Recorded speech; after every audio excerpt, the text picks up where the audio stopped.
Xeyir olsun, değerli Azərbaycan xalqı. Bizim video müraciətimiz Azərbaycan Respublikasının Prezidenti Müzəffər Ali Başkomandan cənab İlham Əliyevə və Azərbaycanın vitse-prezidenti Mehriban xanım Əliyeva. Hansı ki, bugün 27-10 ay 2025-ci ildir. Gəncə şəhərindən biz video müraciət edirik.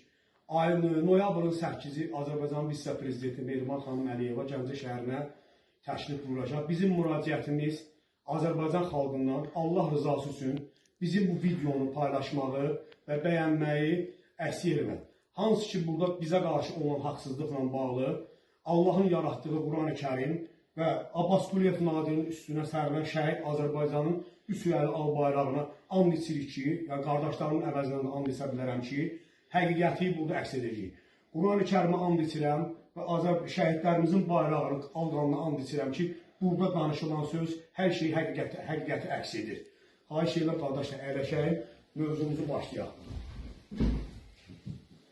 Bir il bundan əvvəl Gəncə şəhəri İcra Hakimiyyətinin başçısı və nümayəndənin qurumları tərəfindən daim şəhid ailələrinin və qazilərin yanında olduğuma görə müxtəlif formada təzyiqlərə məruz qalmışam və onun ilə də eyni qardaşlarımın haqsızlıq olunubdur.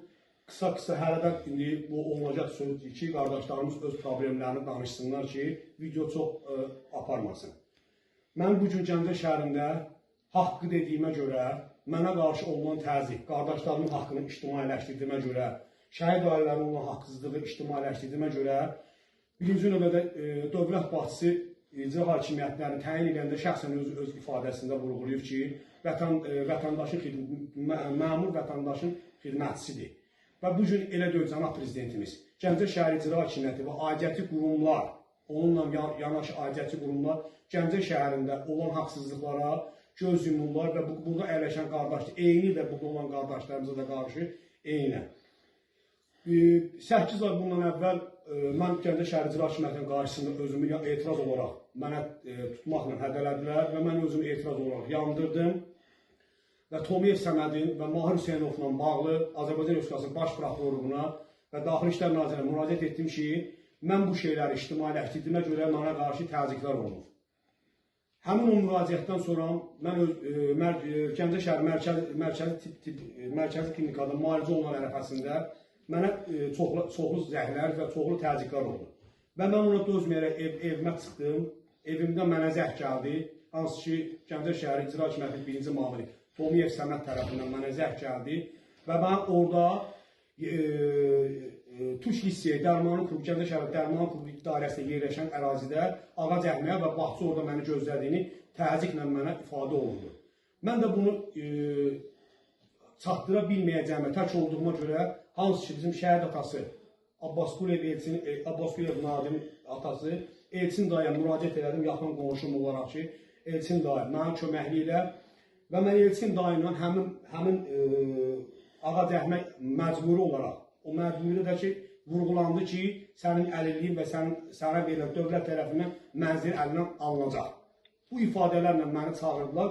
Mən xahiş edirəm ki, qısa, Elçin dayımızın biraz səhətində problem var, onunla bağlı. Elçin dayı, mən sizə gəldim, nə dedim, xahiş edirəm onu həmin kamera vasitəsindən zəhmət olması qısa, bir dənə fragment olaraq bir dənə deyərdi, xahiş edirəm. Dedin Elçin dayı, gedək məndən, mənə çağırırlar, səni şahid kimi apardım. Və yolda mənə kim dəfələrlə zəng elədi ki, dedim ki, tezcə. Və buna baxmayaraq, hansı ki, bu yaxın müddət ərzində Orxan qardaşımızın, Mahmud qardaşımızın, Arzu qardaşımızın, Eyşən qardaşımızın, Elcun qardaşımıza qarşı olan eyni haqsızlıqlara məruz qalmışıq dövlət məmurları tərəfindən və bu yaxın müddət ərzində Elçin dayının səhhətində problem yarandı və biz yenə həmişəki olaraq dövlətimizi, millətimizi, xalqımızı sevən bir vətənpərvər qazi olaraq, həm də ki, bir vətənpərvər olaraq daim şəhidlərimizi anırıq, yad edirik. Onların ruhu qarşısında baş əyiləyik. Bizim burada mövzu budur ki, Elçin dayının səhhətində yaranan problemə görə gəldik, bir çayını içdik, şəfa dilədik və bir xatir olaraq şəkil çəkdirdik və özümüz üçün öz şəxsi profilində Qazi Əmirov Kamal profilində TikTok platformasında paylaşdım. Və bunun dərhal səhərsi Elçin dayı təsdiq eləsin, nə olubdu hadisə, necə olubdu, həmin hadisəni təkrar versin. Elçin dayı zəhmət olmasa bir dənə həmin bugünkü başına gələn hadisəsinin icra hakimiyyəti tərəfindən sağ olunan zəng tərəfindən. Xahiş edirəm, sana nələr deyildi? Bugün Qoşqar müəllim zəng elədi. Bəli. Ki, evdəsənmi? Dedim, bəli.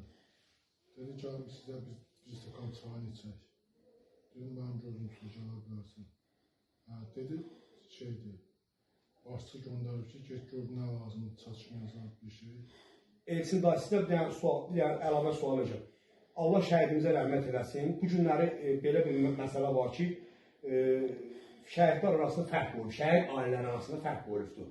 5 il ərzində tam səmimi olaraq, biz burada Quran-ı Kərimə icra hakimiyyəti tərəfindən hansısa qurum qapınızı açıb, sizi maddi yox, mənəvi və psixoloji olaraq bizə təsəlli verəsi nəsə bir eləyiblər, mən sizdən xahiş edirəm.